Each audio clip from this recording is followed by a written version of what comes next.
Hello, everyone. My name is Erin Turner, and I'm the Director of Credentialing at the Society of American Foresters. Today, I am speaking with Trinity Barnes about the Certified Urban and Community Forester program that SAF developed in 2023. And Trinity is well known in the industry and also a good friend. So I just want to welcome you, Trinity. And if you could just kind of tell everybody a little bit more about yourself, those who may not know you. Thank you, Erin. So I am Trinity Barnes, and I am currently a climate smart forestry program specialist with the USDA Forest Service. I work on the Forest Landowner Support Team, and I obtained this position through the Resource Assistance Internship Program. So I've been in this position for about 2 years, and in that work, I primarily help push out grants and manage grants for private forest landowners, and these are national grants, so I get to work with people across the country, and it's super, super exciting work, especially working with landowners and the state agencies, just because you get to learn so much about different forests and ecosystem and family legacies. So that is my current position. I will say though that even though my position is federal, I do more community forestry work on the hyper local level. So here in my hometown, New Orleans, Louisiana, I love to volunteer with smaller organizations doing tree plantings, helping them to apply for local grants and things like that, just to make sure that we're also increasing our forestry canopy here. That is awesome. Thank you for that description. I know you do such tremendous work and help so many people and help our forests too. So again, I really appreciate you being here. But yeah, so what made you decide to apply for SAF's Certified Urban and Community Forester program then? I actually applied for the CUCF for three different reasons. So the first reason was to gain more technical skills. My degree is actually a BA. I have a degree in environmental studies and urban studies from Rhodes College. Shout out to Rhodes. It is a very small liberal arts school. So, because I have an arts degree from a liberal arts school, when it came to applying for jobs in the federal sector or like state jobs, DNR jobs, things like that, they wanted me to have a more sciencey background. They were really looking for that BS or more of those technical skills. So I began searching for certifications like this one to help fill in and strengthen my resume when it came to searching for jobs like that. I would also say the second reason I applied for the CUCF is for the camaraderie in the forestry community. Whenever it came to me going and attending conferences and forestry meetings and even like SAF chapter meetings, everybody there, almost everybody would be a forester, and they're talking about being on the land and their landowners and just forestry terminology. And I felt a little left out, Erin, to be honest, and I'm like, you know what? Like, I want to join this community. I like being around foresters. I love it here. So I'm like, let me just go ahead and get the certification so I can be formally included as well. And so the third reason I applied for the CUCF is to get closer to the land. I went to school in college over the pandemic, and because of that, a lot of my education was online. And I currently work in a fully remote job position. So a lot of my work daily is online. And I am starting to feel a little disconnected sometimes. Like a lot of times I do have to intentionally go out and touch grass and be around trees. And I think obtaining a certification like this will help me be more physically on the land so that when it is time for me to advocate for the land and the people that live on it, I'll be able to say, hey, I've actually been there before. I know what this tree should look like. I know what a healthy acreage should look like through this certification, and I'll feel confident for speaking on that.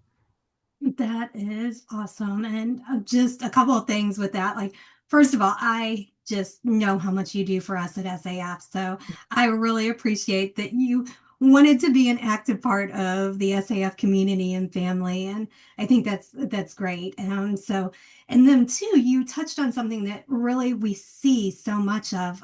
And one of the reasons we developed alternate eligibility pathways to be able to earn the CUCF, that a lot of people that are in the urban forestry sector, they came through a different pathway and they didn't Mhm. take that more traditional type forestry program or don't have a degree in forestry. So we really wanted to respect that and recognize that there are a lot of people working in urban forestry that meet the qualifications that may not have that forestry degree. So I appreciate you bringing that up. That's a really good point. Thank you. Thank you. And I agree. When it came to the study guide of like what would be on the CUCF test, I knew a good chunk of the information. Like when it came to all of those community aspects, like talking to Yeah. people and engaging with community members, I felt confident with that. It's just like when it came to pruning and tree identification, I'm like, I think I could study this a little bit Okay. more. So definitely depending on what background you're coming from, you'll find that you already know some parts of the study guide. Right, absolutely. And you bring up another good point. So I know right now you currently have your candidate certified urban and community forester, and you've been taking the year that we give you to sit for the exam to really study and brush up maybe on some of those areas that you weren't as familiar with and everything. So do you have any tips for anyone who might be out there in the same type of situation studying for their CUC exam? Yes, I do. So the top tip I can give, and it's in the title of the certification, and that is to form a community. Form a community of people, individuals, professionals who are in this work and who are doing things similar to what you want to do. So, because there isn't an official like booklet for this exam, I've been like borrowing my forester friends' notes. I'm like, hey, like dig up some of those undergrad notes. Like, show me what that forestry degree is made of. Like, let me borrow some of your notes. So I'm looking at a lot of people's like study guides. I'm also speaking with college students. So people who are currently in school for forestry, I'm like, hey, I know I'm not in school anymore, but can I join y'all study group? Like, I know y'all got a test on pruning coming up. Like, I would love to like borrow some notes from that, be included in those conversations. This is a very like conversational certification. So getting used to talking to people about it is a lot of the studying work. Like you really want to be able to talk about it like the most for real. Right. So I would say definitely lean in on your community. Getting involved with SAF has definitely made it easier for me. So I love attending the Forest Ed webinars. I attend the young professional community webinars too. Even though those aren't like study materials, it still puts me in the room with other people who I can eventually reach out to say, hey, let's study together. I saw you mentioned in the last meetup, like you were studying, let's combine our interests. So getting more involved with SAF. And I will also say go to parks and practice. Like I go to parks, local parks all the time, or even when I'm out of town, and I like to identify the trees. I'll walk around with my Seek app or my iNaturalist app, and I'll try to like identify it on my own, and then I will check my app to see if I got it right or wrong. Sometimes I'm like looking at different like tree trunks and stuff. Like I'm like, is that root ball? Like is that like I try to like identify what can be wrong with urban trees. So I highly suggest that. It's free, it's easy. Just go walk around your city and look at the trees and just test yourself. That's one of my favorite study things to do.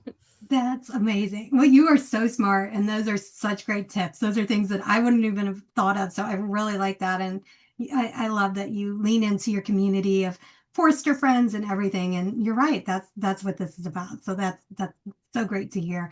Um, so I know that you have to have different people that have inspired you in the forestry industry. So do you have anyone or any people that really just have inspired you as you're going through your career journey and your certification journey and all the things that you Yes. can tell us about? Yes, I do. So first, I want to start off by giving my flowers to both Dr. Natasha James and Dr.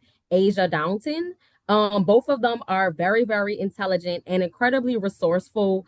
There was a time last year where I was a little confused about my forestry career and where I wanted to take it. And I actually spoke with Asia Downton. She took time out of her busy schedule to like sit on the phone with me, just like this random young woman in the industry, just to like help me figure out what my forestry goals were. Like, where do I want to take this? Where do I want to live? She even helped me like connect to some organizations that were hiring in the moment. So I really appreciate like women like them who, even though they have high positions right now, they aren't afraid to still reach out and help younger people like myself to get on track and to include us into their meetings and what they're doing. So I have to give them their flowers. And then also, I want to give a shout out to both Asia Rice and Dr. Lillian Grace Dinkins.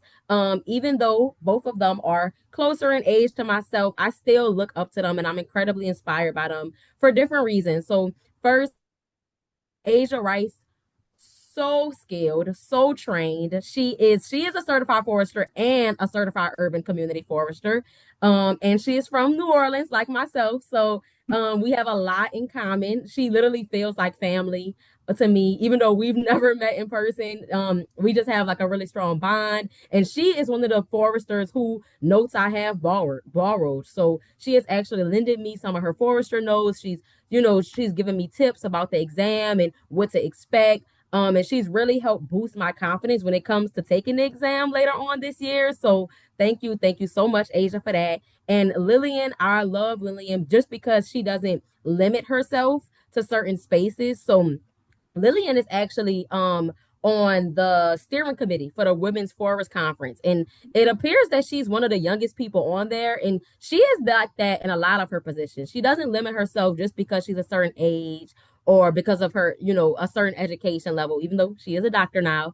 I love how she isn't afraid to expand and go out there. So I appreciate all four of those women for just being so intelligent, for being kind and welcoming, especially in a community that is mostly male dominated, like forestry.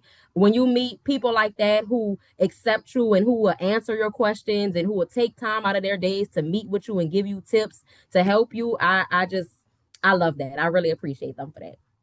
Yeah, I couldn't agree more. I've had the pleasure to meet all four of those women, and they are just exceptional. And they really do believe in mentoring and passing things forward to the next group down the line. And of course, I get to work with Dr. James, so I get to work with her a little more closely here at Yeah. SAF. So maybe a little biased on how good she is, but all four of those women are No, she's absolutely great. wonderful. Yes, they're Yeah. all so great, and Asia as well has also been helping me on the local chapter level. So I'm trying to get the Southeast Louisiana SAF chapter back up and running.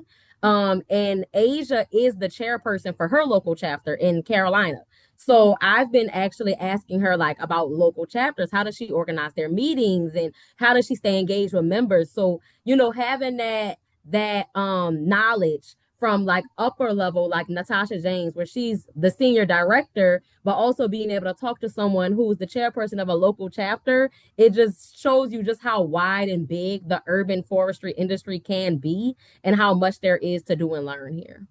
Absolutely. Yeah. Asia and I are actually in the same state. We're both here in South Carolina. So, yeah, I adore her. So, yes. And she's got so much knowledge she can share. So, that is fantastic. With that, I know you are a very busy woman and I don't want to take too much more of your time, but again, I really want to thank you, Trinity, for joining me today and just giving some of your perspective on the process and what got you here. And I know you're going to be incredibly successful. You just have so much intelligence and drive and motivation, and it's just always a pleasure to speak with you. So thank you again. Thank you, Erin. Thank you. And it's people like you who make doing things like this so easy. I think obtaining a certification can be a little intimidating at first, but when you meet with the person in charge of certifications and they're so nice and sweet and willing to help, it makes the journey all that much more easy and comfortable. Thank you. I appreciate that. Thank you.